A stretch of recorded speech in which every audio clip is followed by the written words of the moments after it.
Hey guys, welcome to the Life Club and welcome to the second part of our 10-part video training series simply entitled Decisions Without Discipline is Disaster. Now, if you've watched video 1 or part 1, you'd have recognized that we talked about desires, we talked about decisions, and we talked about determination. And we were saying, you know, this is really the foundation of discipline, working out your desire, which is what you really want to do. And then once you've worked out your desire, you really then need to make a decision. Decide that there is something I must do in order for that desire to be realized, or in order to feed that desire. And then we talked about determination, that stickability, making sure that you're just going to stick with it. You know, we used the example of the penny a day doubling for 30 days, and the fact that after 30 days that one penny which doubled itself was tantamount to £5 million plus. And so we said that's really what discipline is like. But the key component of discipline is desire, decisions, and determination. Now, in part 2, what we're going to talk about is identity. And that's a massive word. You know, many people struggle with their identity. Many people, you know, struggle to find out just who they really are or what is their DNA. So today we'll talk about identity, we'll talk about intent flowing from that identity, and we'll talk about impact. But before I go any further, I really just want to thank you.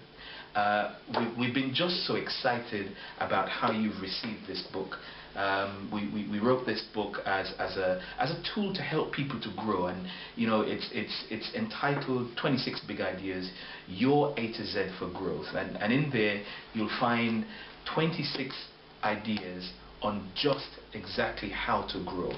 So we're really excited. We've got some very good feedback. Lots of people are approaching us for partnerships in terms of distributing the book. So if you haven't got your copy, I would really like to encourage you to do so now.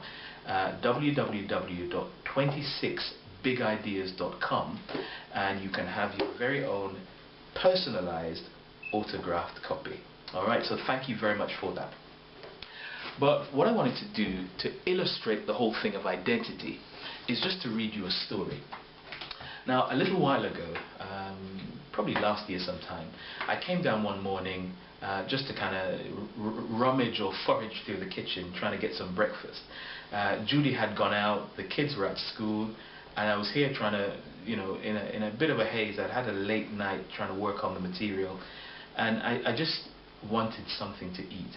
And whenever I'm tired, my head goes off in tangents, and in fact, actually, it's not only when I'm tired, my head does that anyway.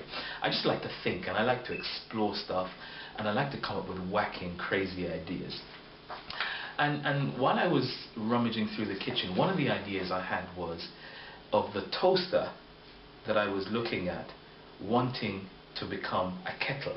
And it was just such a bizarre thought, and you know, I was on my own, and I started exploring the idea, and after I'd kind of had breakfast, I kind of sat down and just wrote this little story about the kettle who wanted to be a toaster, and I'm going to read it to you, and what it will serve to do is illustrate the whole thing about the importance of identity.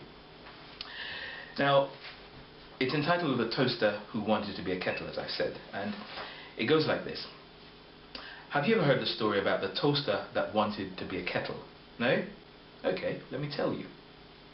There was once a little toaster named Bernie who lived next door to a kettle named Whistler in the bustling town of Brekkie. At various times in the day, but particularly in the mornings, Whistler could be heard making a familiar high-pitched, happy sound as he worked. He just loved his job. In fact, for him, work was his favorite way of letting off steam. As he worked, little Bernie would be taking it all in and saying to himself, I wish I could be like Mr. Whistler. So one day little Bernie plucked up the courage to ask Whistler why he was always at peace with himself and his work. Mr. Whistler, he asked, why are you always so happy while making that high-pitched whistling sound of yours? Well, Bernie, Whistler responded, the truth is, I was made to do this.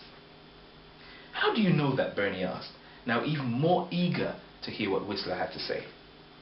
"Well, I used to sit here wondering what life would be like if I was like your dad. Your dad was easily the best at what he did. Each day he would just do his thing, and we all admired him when he was in his elements. Then one day I decided to try what he did. Got some bread and decided to rest it on my filament. I soon started to burn up and literally blew a fuse. When I came round from the coma, I was all dehydrated and felt really awful. However, my life changed when I discovered a book called Whistling While You Work, a life guide for kettles. It opened my eyes to the fact that I was born to do this, and it was futile to try and be or do anything else. I realized that I had everything I needed for my unique work, and all that I needed to do was just be me. That, my dear boy, is the secret of my significance and my fulfillment in life." With that, Bernie sheepishly said to Mr. Whistler, "You'd better take this, Mr. Whistler," as he gave him the bottle of water that he was about to use that evening to see if he could whistle. It's a silly story, I know, but it illustrates that whole thing about identity. Here you have this toaster that just yearned to be a kettle, ignoring that it was actually made to do toast. And what it did very easily was what it was created to do. It made toast. But until it figured that out, until it discovered the central key of its identity, then it would always be stuck trying to be something else. And the truth is, we're no different. Until we figure out our identity, we'll always be stuck trying to look for the next thing, trying to look for to someone else, trying to be someone else, trying to do something else apart from what we were created to do. And once we've sorted out this identity, our intent, what we decide to do with our life, becomes clear.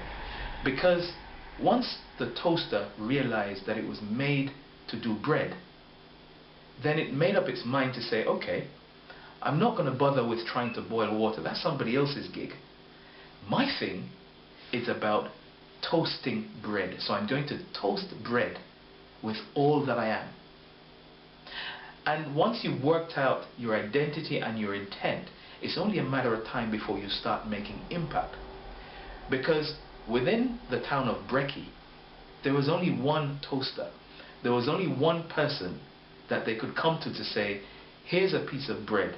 Can you make it lovely, warm and toasty for me? You're no different. Work out your identity. Who is it that you are? What is your DNA? What is that thing you are wired to be and to do? Work out your intent. What is it that I will do with my talents, my abilities, my giftings and my skill?